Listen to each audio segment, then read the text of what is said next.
So the point of this video is to give you some strategies for dealing with find the rule questions on the IB on-screen exam when the rule turns out to be a quadratic rule.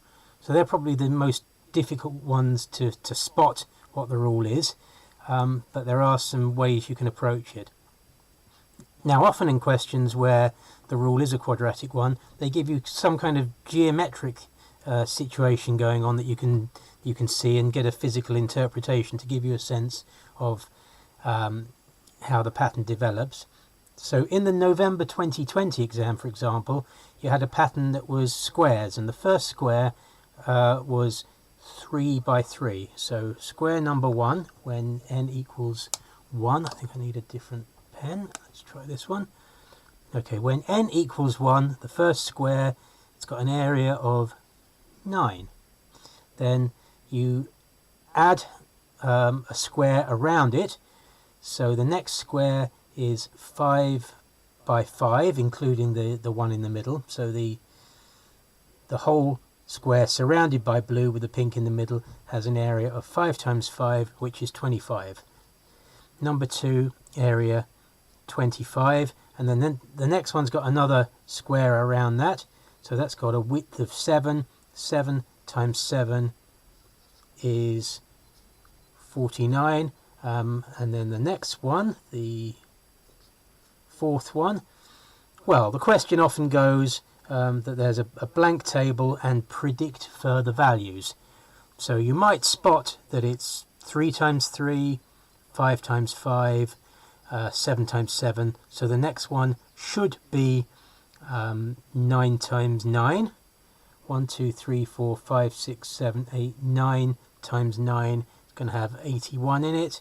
And then, so without even looking at that, you might spot that it's going 3 times 3, 5 times 5, 7 times 7, 9 times 9 should be 11 times 11 for the next one, 121.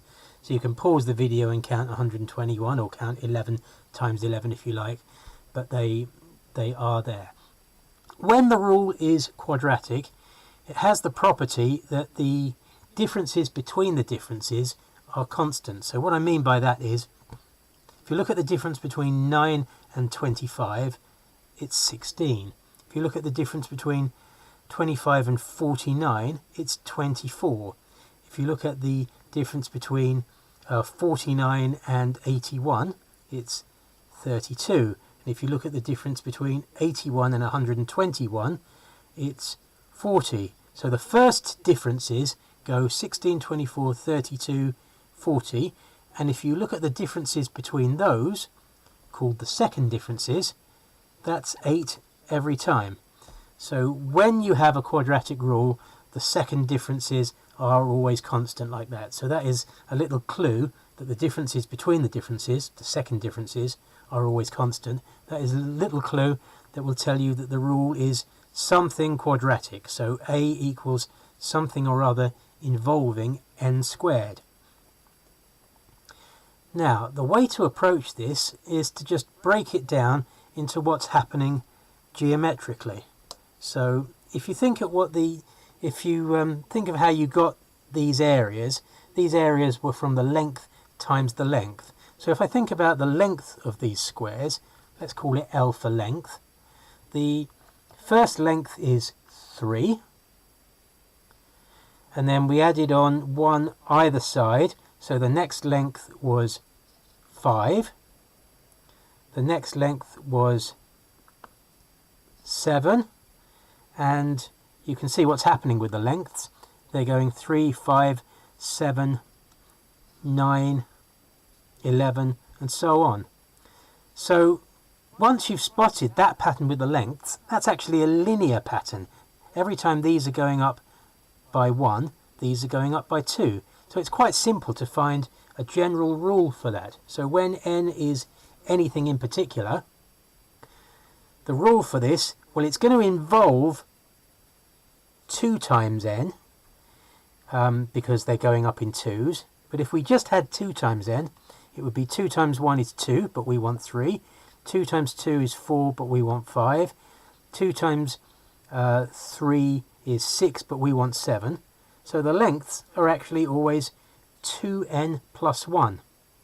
And then if we figured out that the lengths are always 2n plus 1, then the areas, they're just the length times the length. So the area is just going to be 2n plus 1 squared. Yeah, so by breaking it down into what was actually going on geometrically, step by step, I could build up to a general rule. So the general rule is that A equals 2n plus 1 squared. And that's a good way to write the general rule with proper notation. Don't write things like 2 times n or 2 with a star n like that. Don't write anything like that. If you're multiplying in algebra, it's just something next to something else means multiply. Also, your rule should always say something equals something else. So a rule for A in terms of n has got to say A equals something with n. This equals that. So not just the 2n plus 1 squared on its own, and no symbol between the 2 and the n to denote multiplying. Okay, so that was the November 2020 example, and I'm just going to give you a question to do now that is a similar one, but I've made it up myself. So here's another pattern I made. This time it's rectangles, so starting with a little pink rectangle with 1 by 2 makes an area of 2, and then surrounding it by some blue beads. So the next rectangle is so 3 times 4, it's got an area of 12, and so on. So the first one has an area of 2, the second one has an area of 12, and I want you to try and predict the next values in the table. So predict it for 3, for 4, for 5, and for 6. So pause the video while you do that. Okay, I'm assuming you've paused the video, had a go at it, and maybe done it successfully, maybe been a bit confused by it, but let's continue it. So the next one, so number 3, has a height of 5 and a width of 6. So 5 times 6 means that one's got an area of 30. The next one's got a height of 7 and a width of 8. So 7 times 8, that's got an area of 56. And then the next one, it's got a height of 2, 4, 6, 8, 9, and a width of 2, 4, 10. Yep, so 9 times 10, 90. So the 6th one, I deliberately didn't include a 6th one on there, but if you think about how you got these, the first one was 1 times 2, the second one was 3 times 4, the third one was 5 times 6, the next one was 7 times 8, the next one was 9 times 10, and the next one will be 11 times 12, 132. So each time you're getting the area by multiplying the length by the height, and each time the length is getting bigger by 1 more, and the height is getting, bigger by 2 more, because there's 1 either side, and the height is getting bigger by 2 more, because you're getting an extra 1 either side. So the next thing we need to do is try and figure out a general rule for that, but it's not necessarily obvious from these numbers on their own. So what I want you to try and do is break it down into the width of the thing, so I'll call that W, and the height of the thing. So the width of the first one is 2, and the height of the first one is 1, and you get 2 times 1 makes an area of 12. The width of the second one is 4, and the height of the second one is 3, so the whole rectangle has an area of 3 times 4, which is 12. So I want you to carry on the width and height columns until you get to 6. So again, pause the video while you do that. Okay, so assuming you've paused that video, the next one has a width of 6 and a height of 5. And you can see what's happening here. It's going 2, 4, 6, 8, 10, 12, 1, 3, 5, 7, 9, 11. And there's a good reason why it's going up 2 every time. It's because you're adding 1 either side to the figure. So you can see why that's happening. So can we get some general rules out of this? Now 2, 4, 6, 8, 10, 12, that's going up by 2 every time. So it should be quite easy to get a linear rule out of that. So pause the video while you try and figure out a general rule for the nth one. So it goes 2, 4, the first one is 2, the second one is 4, the third one is 6, the fourth one is 8, the fifth one is 10, the sixth one is 12. You could easily predict that the 100th one would be something. So can you predict what the nth one would be as a general expression? So pause the video while you have a go at that.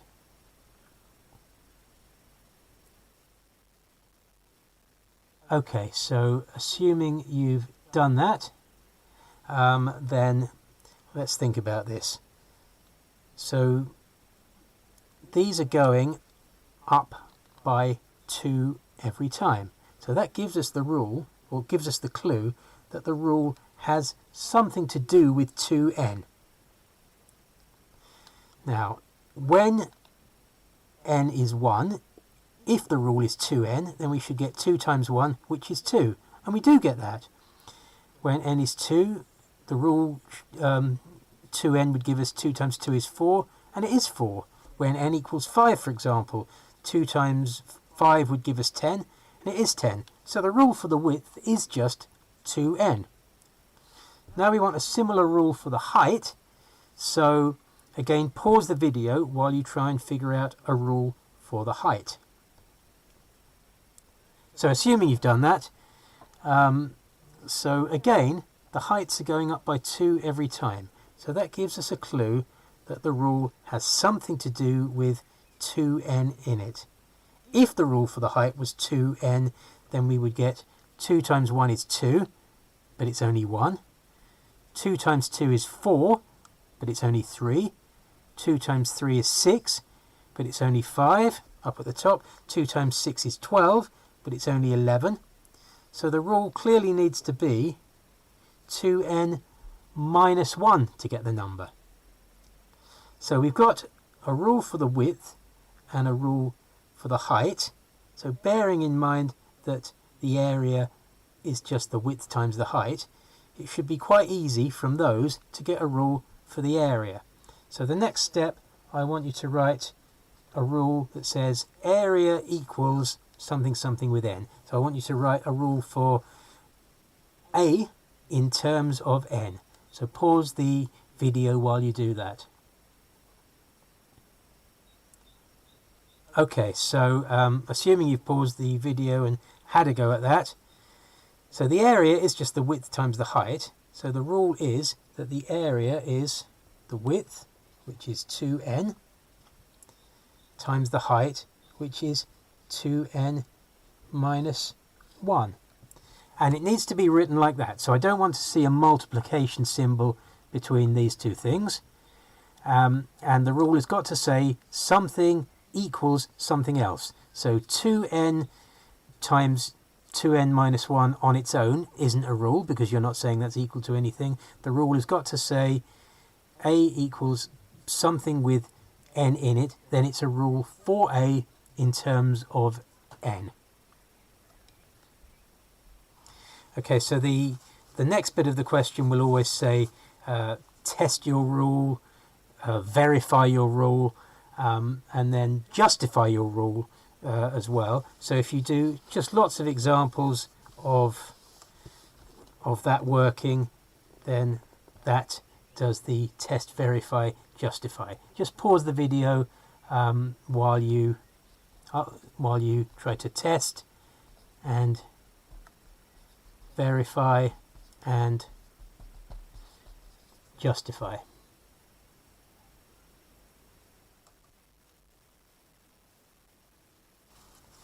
Okay, so assuming you've had a go at that, so I very strongly advise you go for this kind of layout. So for the test, verify, justify, you start by doing when n equals, so one of the low values, when n equals 1, my rule says that a should be 2n times 2n minus 1, which is, so 2 times 1 is 2, times 2 times 1 is 2, minus 1, so 2 times 1, which is 2, and that matches the value in the table. This matches the value in the table. And these things are usually 2 or 3 marks, and that comment at the end is super important. So a good layout, clear communication. There are marks for clear communication that includes well set out algebra with the proper notation, the little comments in between, and making the observation that the thing from the rule matches the thing in the table. Is, on every exam I've seen, it's been worth 1 mark a couple of times, so at least 2 marks on every exam I've seen. So in your response box on the on-screen exam, you then just copy and paste that. So copy it and then plonk another one in the response box that does it for when n equals 2. My rule says that it should be 2 times 2, which is 4, and then times 2 times 2 minus 1, so 4 minus 1, so that gives me 4 times 3, which is 12. This matches the value in the table. So very quickly you've picked up, you're picking up marks for that. So having done a couple at the bottom end of the table, I'm then going to do a couple at the top end of the table. So again, I'm just going to copy that, paste another one underneath it, and then do it for when n equals 5. My rule says, so 2 times 5 will be 10.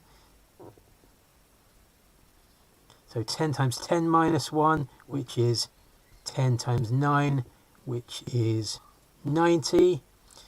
This matches the value in the table. And then I'm going to do one more for 6. So one more for 6. So 2 times 6 is 12. 12 in there. So equals 12 times 11 equals 132. This matches the value in the table. And then you're getting all your test and verify marks, and possibly another mark for justifying. And don't spend too much time on justify and prove marks. It's not a very good return of marks per minute.